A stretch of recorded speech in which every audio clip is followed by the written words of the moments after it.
పాకిస్తాన్లోని హింసాత్మక నగరమైన క్వెట్జాలో భయంకరమైన పేలుడు సంభవించింది. దుర్ఘటనలో 10 మంది మరణించగా 32 మందికి గాయాలయ్యాయి. ఈ ప్రాంతంలో తరచుగా తీవ్రవాదులు భద్రతా బలగాలను లక్ష్యంగా చేసుకుంటూ ఉంటారు. తూర్పు క్వెటాలోని ఫ్రంటియర్ కార్ప్స్ ప్రధాన కార్యాలయం సమీపంలో ఈ భారీ పేలుడు చోటు చేసుకుంది. ఈ ప్రాంతాన్ని అత్యంత సున్నితమైన ప్రాంతంగా పరిగణిస్తారు. ఈ దాడి ఆత్మాహుతి దాడి అయి ఉంటుందని ప్రాథమిక నివేదికలు అనుమానిస్తున్నాయి. మరి ఈ దాడి వెనుక ఎవరి హస్తం ఉంది? బలూచిస్తాన్ వేర్పాటువాద గ్రూపులే ఈ దాడికి పాల్పడ్డాయా?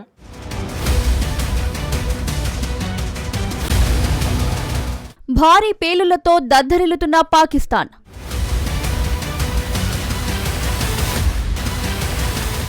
క్వెట్టాలో భయంకరమైన బాంబు పేలుడు. ఆత్మాహుతి దాడినంటున్న పాక్ మీడియా. భారీ పేలుళ్లతో మరోసారి పాకిస్తాన్ దద్దరిల్లింది. పాక్ సైనిక కార్యాలయం ముందు కారు బాంబు పేలింది. క్వెటా నగరంలోని జర్గాన్ రోడ్డులో పాకిస్తాన్ ఫ్రాంటియర్ కార్ప్స్ పారామిలిటరీ కేంద్ర కార్యాలయం ముందుకి ఒక్కసారిగా ఓ కారు దూసుకొచ్చింది. అనంతరం ఎఫ్సి కార్యాలయం ముందుకు రాగానే భారీ పేలుడు సంభవించింది. వెంటనే అక్కడే తుపాకీ కాల్పులు కూడా జరిగినట్లు ప్రత్యక్ష సాక్షులు తెలిపారు. పేలుడు ధాటికి సమీపంలోని ఇళ్లు, భవనాలు తీవ్రంగా దెబ్బతిన్నాయి. ఈ ఘటనలో 10 మంది మృతి చెందారు. 20 మందికి పైగా గాయపడ్డారు. గాయపడిన వారిని మృతదేహాలను Quetta civil hospital, BMC hospital, trauma సెంటర్లకు తరలించినట్లు రెస్క్యూ అధికారులు నిర్ధారించారు. ఈ బాంబు పేలుడుతో స్థానికులు తీవ్ర భయాందోళనకు గురయ్యారు. దీనిపై సమాచారం అందుకున్న పోలీసులు, రెస్క్యూ బృందాలు వెంటనే ఘటనా స్థలానికి చేరుకుని సహాయక చర్యలు చేపట్టాయి. గాయపడిన వారిని దగ్గరలోని ఆసుపత్రులకు తరలించారు.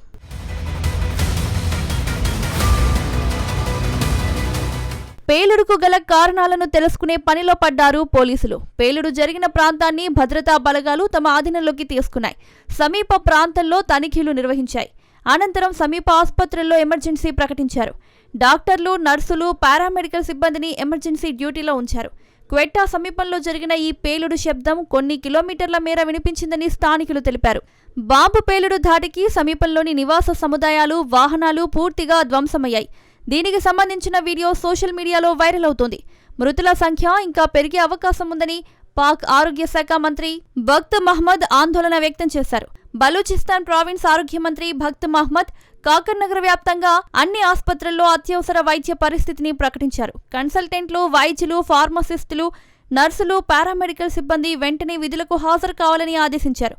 పేలుడు సమయంలో ఎగిసిపడిన మంటలు, శబ్దాలు సమీపంలోని సీసీ కెమెరాల్లో రికార్డయ్యాయి. మరోవైపు ఈ బాంబు బ్లాస్ట్ ఆత్మాహుతి దాడి అని పాక్ మీడియాలో కథనాలు వస్తున్నాయి.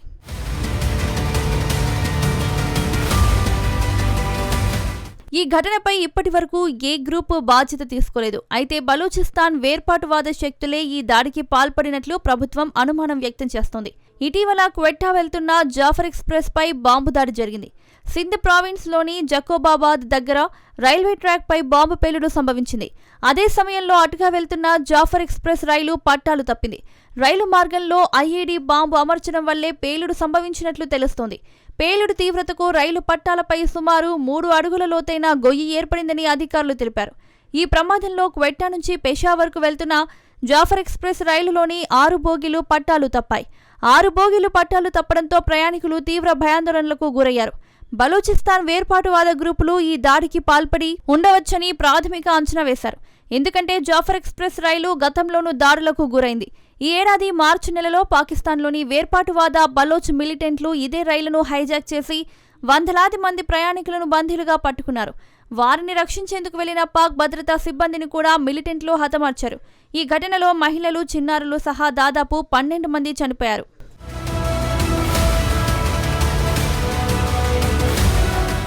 అంతకుముందు సెప్టెంబర్ 3న బలూచిస్తాన్ ప్రావిన్స్ రాజధాని అయిన క్వెట్టాలో ఆత్మాహుతి బాంబు దాడి జరిగింది. బలూచిస్తాన్ నేషనల్ పార్టీ ర్యాలీ జరిగిన ప్రదేశంలో జరిగిన ఈ పేలుడు ధాటికి దాదాపు 15 మంది మృతి చెందగా 30 మందికి పైగా గాయపడ్డారు. బలూచిస్తాన్ నేషనల్ పార్టీ వ్యవస్థాపకుడు, మాజీ ప్రావిన్షియల్ ముఖ్యమంత్రి సర్దార్ అతావుల్లా మెంగల్ వర్ధంతిని పురస్కరించుకుని బలోచ్ రాజధాని క్వెట్టాలో బీఎన్పీ రాజకీయ సమావేశం నిర్వహించగా ఓ వ్యక్తి ఆత్మాహుతి దాడికి పాల్పడ్డాడు. ఈ విషయాన్ని ప్రభుత్వ అధికారి హంజా షఫాత్ ఓ ప్రకటనలో తెలిపారు. క్వెట్టాలోని షావానీ స్టేడియంలో జరిగిన బీఎన్పీ సమావేశానికి వందలాది మంది బలోచ్ మద్దతుదారులు హాజరయ్యారు. సమావేశం జరుగుతుండగా స్టేడియం పార్కింగ్ స్థలంలో ఓ వ్యక్తి ఆత్మాహుతి దాడికి పాల్పడ్డాడు. దీంతో ఘటనా స్థలంలోనే పలువురు ప్రాణాలు కోల్పోయారు. మరికొందరు ఆసుపత్రిలో చికిత్స పొందుతూ మృతి చెందారు. ఇస్లామిక్ స్టేట్ మిలిటెంట్ గ్రూప్ ఈ దాడికి బాధ్యత వహించింది.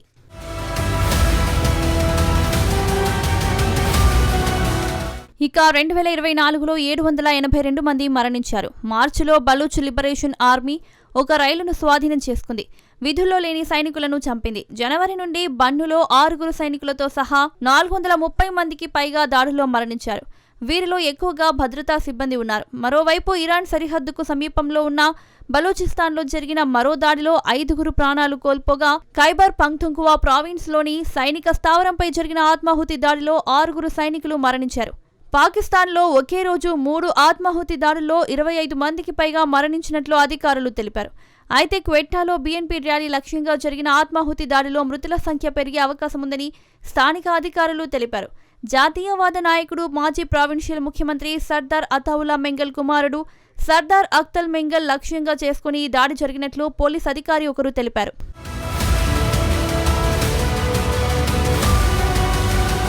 ప్రత్యేక దేశం కోసం బలూచిస్తాన్ లిబరేషన్ ఆర్మీ ఏళ్లుగా సాయుధ పోరాటం చేస్తోంది. తమ వాదాన్ని వినిపించడానికి, ఉనికిని చాటుకోవడానికి తరచుగా రైల్వే స్టేషన్లు, పైప్ లైన్లు, భద్రతా బలగాల కార్యాలయాలు, చైనా చేపట్టిన ప్రాజెక్టులు లక్ష్యంగా దాడులు చేస్తోంది. పాకిస్తాన్లో బాంబు పేలుళ్లకు BLA ఒక కారణం. మరోవైపు తెహ్రీక్-ఈ-తాలిబాన్ పాకిస్తాన్, ఇస్లామిక్ స్టేట్ ఖోరాసన్ వంటి మిలిటెంట్ సంస్థలు తమపై ఆర్మీ చేస్తున్న ఆపరేషన్లకు వ్యతిరేకంగా తమ ఉనికిని చాటుకోవడానికి తరచుగా ఆత్మాహుతి దాడులు, బాంబు పేలుళ్లకు పాల్పడతాయి.